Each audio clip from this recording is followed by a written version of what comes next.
आज कुछ नया सीखते हैं। तो लाइक ये लिंक जो है डिस्क्रिप्शन में डाल दूँगा। ये लिंक मेरे पेज की लिंक है। लाइक जब मैंने पुशअप चैलेंज ज्वाइन किया था तो इसमें टोटल नंबर ऑफ पुशअप्स दिया है, लाइक हर दिन कितने करने हैं और मैंने अब तक कितने किए हैं। तो लाइक डे नंबर 4 में रह गया मैं थोड़ा सा, लाइक 180 पुशअप्स करने थे और मैं सिर्फ 100 कर पाया। इन फ्यूचर मैं एक्स्ट्रा पुशअप्स करके बैक में डाल सकता हूँ, लेकिन लाइक स्टिल वो टारगेट रह गया है। आज डे 7 है तो टोटल 148 का टारगेट है और मैं अब तक सिर्फ 40 कंप्लीट किया हूँ। तो ये मेरा स्टेटस आप देख सकते हो, लाइक मैं लिंक में डाल दूँगा। इसी साल ज्वाइन किया है तो लाइक इन्होंने ग्राफ भी दिया है कि हर दिन मैं कितने करता हूँ। और मैक्स टारगेट मैं आई थिंक 200 एंड समथिंग वाला एक दिन में है, या इसी वीक है वो 209 220। इस वाले में थोड़ा सा लाइक माइंड देखता है कि हाँ भाई कंप्लीट होगा कि नहीं, पर देखता है।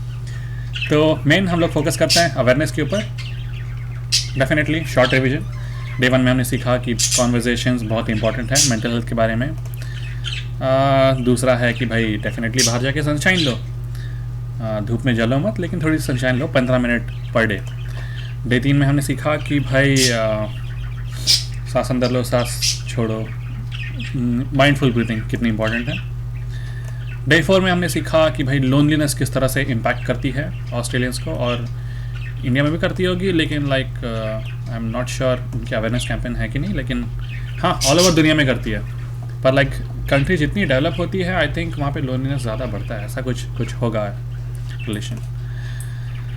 नेक्स्ट लाइफ लाइन्स इंपॉर्टेंट है। बहुत सारे फ़ोन नंबर्स वगैरह दिए हैं जो हेल्पफुल है, जो भी एक सेकंड थॉट आता है लोगों को बचाते हैं उस पर। डे 6 एक रेस्ट डे था, तो भाई ना कोई ज्ञान उन्होंने दिया और ना ही एक्सरसाइज करने बोला, तो ताकि बॉडी रिकवर हो जाए। हर दिन एक्सरसाइज करेंगे तो फिर मुश्किल होगा, तो इसलिए टोटली 21 डेज के पुशअप्स है शायद, और 25 डेज का कंप्लीट साइकिल है, क्योंकि उन्होंने 2 या 3 दिन रेस्ट भी दिया है इनके कंप्लीट शेड्यूल में। जैसे यहाँ पे 0 है, यहाँ पे 0 है, यहाँ पे 0 है, तो 3 दिन का ये भी है। तो ये चैलेंज चलेगा 1 तारीख से लेके तो 25 जून तक। तो आते हैं नंबर 7 पे, जो आज का डिस्कशन है। आज वो पूछ रहा है कि how did you sleep last night. How did I sleep, okay मस्त। आजकल नींद आ रही है क्योंकि थोड़ा हार्डवर्क हो रहा है बॉडी से और मेंटली दोनों, पर पहले मैं सो नहीं पाता था ठीक से। तो लास्ट नाइट अच्छी नींद आई थी, लेकिन इन जनरल तो लाइक पता है ऑस्ट्रेलिया आए हैं, काम करना है तो हम दबा के काम करते हैं, इस वजह से लाइक नींद तो कम होती है। ये एक फैक्टर है। अच्छा आज डिस्कशन कर रहे हैं, तो देखते हैं आज क्या बोलते हैं। Research indicates that around 60% of Australians are experiencing regular disturbance in their sleep. हाँ करिए होंगे जो काम करते हैं वो तोड़ के काम करते हैं, जो नहीं काम करते उनका मेंटली ऐसा होता है कि भाई क्यों नहीं काम कर रहे, इस वजह से भी नींद नहीं आती। तो लाइक हाँ 60% ऑस्ट्रेलियंस स्ट्रगल करते हैं। In fact 14.8 of Australians are living with sleep disruption symptoms severe enough to be classified as chronic insomnia. 14.8%। Oh, इसकी वजह से आज का पुशअप 148 है 14.8 के हिसाब से। तो कहते हैं इतने % ऑस्ट्रेलियंस इतना इंटरप्शन फील करते हैं अपने नींद में कि उसको क्रॉनिक इंसोमिया कहा जा सकता है। अब ये क्रॉनिक इंसोमिया क्या है, इसको हमें गूगल करना पड़ेगा और ढूंढना पड़ेगा कि भाई लाइक क्या डेफिनेशन है इंसोमिया की, लेकिन लाइक पता है स्लीप डिप्रिवेशन एक डिसीज टाइप है ये insomnia. However, only half of those people identify themselves as having insomnia. ये भी होता है कि लाइक डायग्नोसिस का कंप्लीट ट्रीटमेंट, मतलब कोई भी चीज़ डायग्नोस करने के लिए कंप्लीट एक प्रोसेस होता है। जब तक वो प्रोसेस कंप्लीट नहीं होता है लोग डायग्नोस थोड़ी करते हैं कि हाँ भाई मतलब अगर ये बंदा सुसाइडल टेंडेंसी रखता है, ये बंदा इंसोम्निक है, ये बंदा सोच लो सिंपलेस्ट पाइल्स है, किसी को रिपोर्ट ही नहीं होता है क्योंकि मैक्सिमम लोग हाइड करते हैं। तो इस वजह से सिर्फ 7.5%, बहुत सारे रीजन्स होंगे और भी बहुत सारे रीजन्स होंगे, जिसके कारण 14 में से सिर्फ 7.5% लोग वो खुद को आइडेंटिफाई कर पाते हैं कि हाँ भाई उनको है दिक्कत सोने की। अब मेरे केस में सोने की दिक्कत नहीं है, काम इतना है कि सो नहीं पाते, वो एक डिफरेंट चीज़ है। फिर this suggest that many people would benefit from increased focus on their sleep health.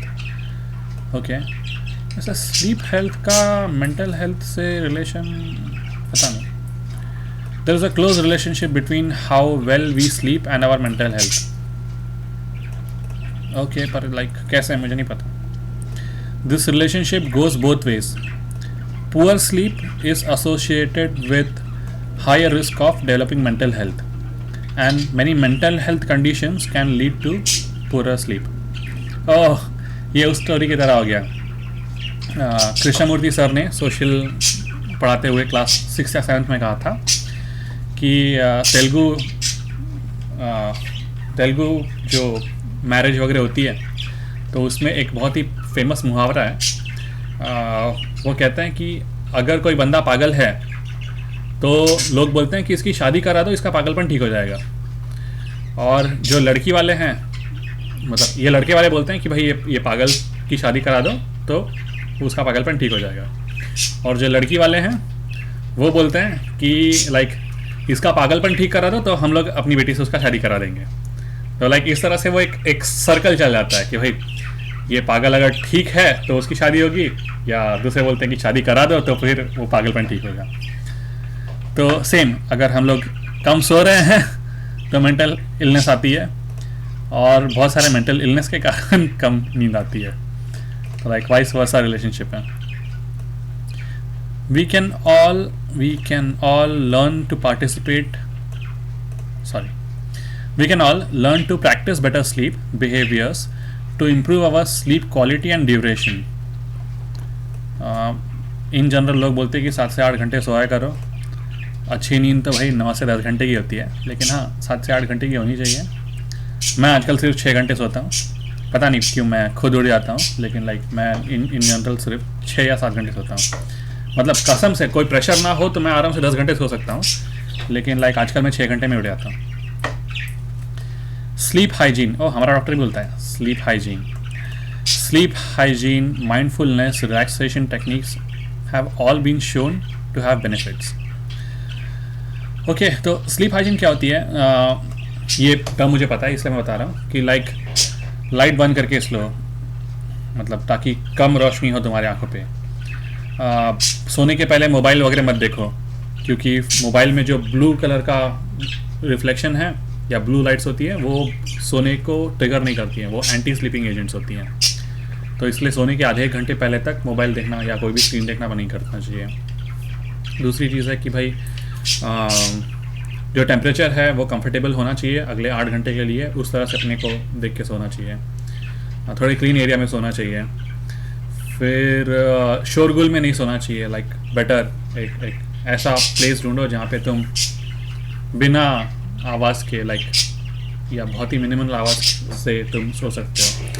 जिसको मेडिटेशन पसंद है वो म्यूज़िक लगा के भी सो सकता है, लेकिन इन जनरल लाइक बहुत ही नॉन डिस्टर्बिंग एनवायरनमेंट में सोने, इन सबको स्लीप हाइजीन कहते हैं।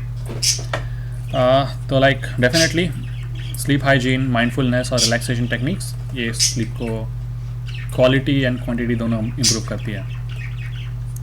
क्वांटिटी में हमको बहुत नहीं सोना है, नहीं तो फिर जैसे मैं अभी ओबिसिटी में चले गया हूँ, शायद वन ऑफ द रीज़न होगा कि भाई पहले मैं बहुत सो रहा था, जितना सोना मिले उतना सो रहा था।